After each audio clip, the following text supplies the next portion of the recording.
Hello friends, तो आज हम समझेंगे मेनी और मेनी ए और एन, यानी ये दोनों एक्सप्रेशंस में क्या डिफरेंसेस हैं, दोनों का इस्तेमाल किस किस सिचुएशन में करते हैं, कौन कम कौन ज़्यादा इस्तेमाल होता है, कौन कहाँ इस्तेमाल होता है, ये सारी चीज़ें हम समझेंगे। तो शुरुआत करते हैं सबसे पहले मेनी के साथ। तो जब हम मेनी की बात करते हैं तो ज़रा देखिएगा, मेनी का इस्तेमाल आप दो तरह से करते हैं। एक होता है प्रोनाउन के जैसा और एक होता है डिटरमिनर के जैसा। लोग एडजेक्टिव भी कह देते हैं, ठीक है, डिटरमिनर के जैसा। जरा समझिएगा, जब हम किसकी बात कर रहे हैं, मेनी की बात कर रहे हैं, तो मेनी का मतलब क्या होता है, ग्रेट नंबर, बहुत। जहां पर आप मेनी का इस्तेमाल करते हैं, जैसे एग्जाम्पल से समझिएगा, अगर मैं बात करूं many were absent, many were absent yesterday। तो देखिए, ये सेंटेंस बेसिकली हम तब बोलते हैं जब हम ऑलरेडी एक सेंटेंस बोल रखे होंगे कि बहुत सारे बच्चे हैं, ठीक है। मान लीजिए क्लास में 100 बच्चे हैं और हमने कहा कि यार मेनी वर एब्सेंट yesterday, और बहुत सारे लोग क्या थे, उसमें से एब्सेंट थे। तो यहां पर मेनी को अगर आपसे बोला जाए तो आप क्या कहेंगे इसको, ये एक प्रोनाउन के जैसा फंक्शन कर रहा है, ठीक है। अब बात करते हैं कि सर डिटरमिनर कैसे बनेगा। तो अगर हम डिटरमिनर की बात करें तो जरा एग्जांपल समझिएगा, हम लिखेंगे मेनी बॉयज वर एब्सेंट,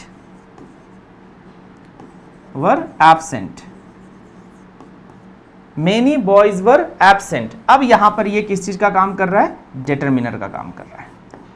तो सबसे पहले हमने मेनी के बारे में आपको समझाया कि एज अ प्रोनाउन और एडजेक्टिव और डिटरमिनर का इस्तेमाल इसका आता है। तो मेनी का मतलब होता है बहुत।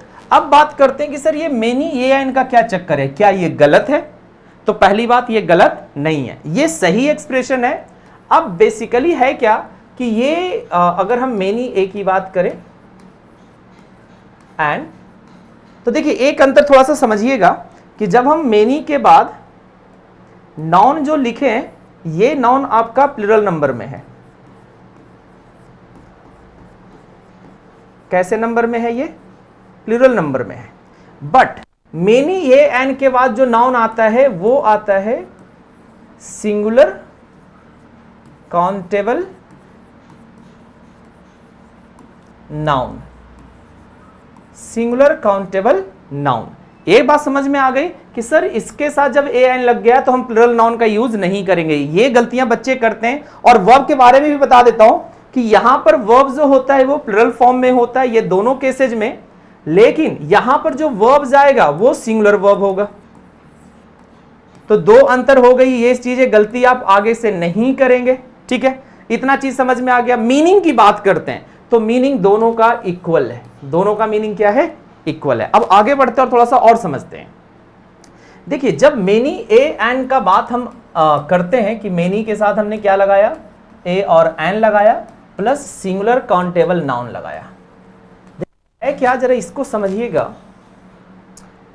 कि ये मोर फॉर्मल है, यानी फॉर्मल तो बहुत ज्यादा है,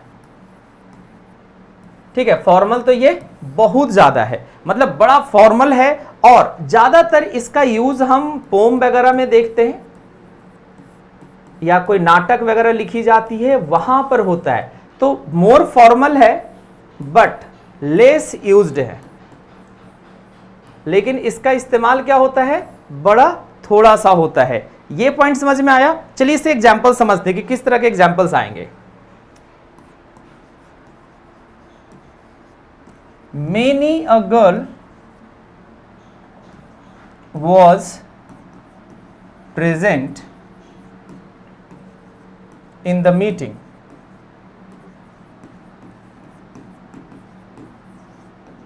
तो अब हमने समझा कि मेनी के बाद हमने क्या लगाया, अ गर्ल, और वर्ब हमने कैसा लिया है, सिंगुलर, यानी नॉन भी हमारा सिंगुलर हो गया और वर्ब भी हमारा क्या हो गया, सिंगुलर वर्ब हो गया।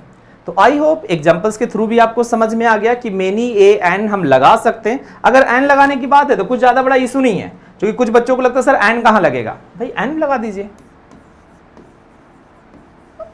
Many an elephant was found dead, was found dead। Sentences बन गए आपको। तो ये चीजें समझ में आया कि मेनी, ए एन और मेनी जो सिंगल वर्ड है, इन दोनों का यूज आप प्रॉपर करिए, कोई इशू नहीं है। लेकिन जब हम मेनी ए एन की बात करते हैं तो थोड़ा सा फॉर्मल तो ज्यादा है, लेकिन यूज लोग कम करते हैं, कुछ लोग तो जानते भी नहीं है, तो उस केस में गलती हो जाती है। एंड आई होप आपको समझ में आया कि मेनी और मेनी ए एन के साथ किस तरह का नाउन आएगा, किस तरह का वर्ब आएगा। वीडियो पसंद आए तो वीडियो को शेयर, चैनल पर पहली बार आए हैं तो चैनल को सब्सक्राइब जरूर कीजिएगा, वीडियो को लाइक करना बिल्कुल मत भूलिएगा। Thank you.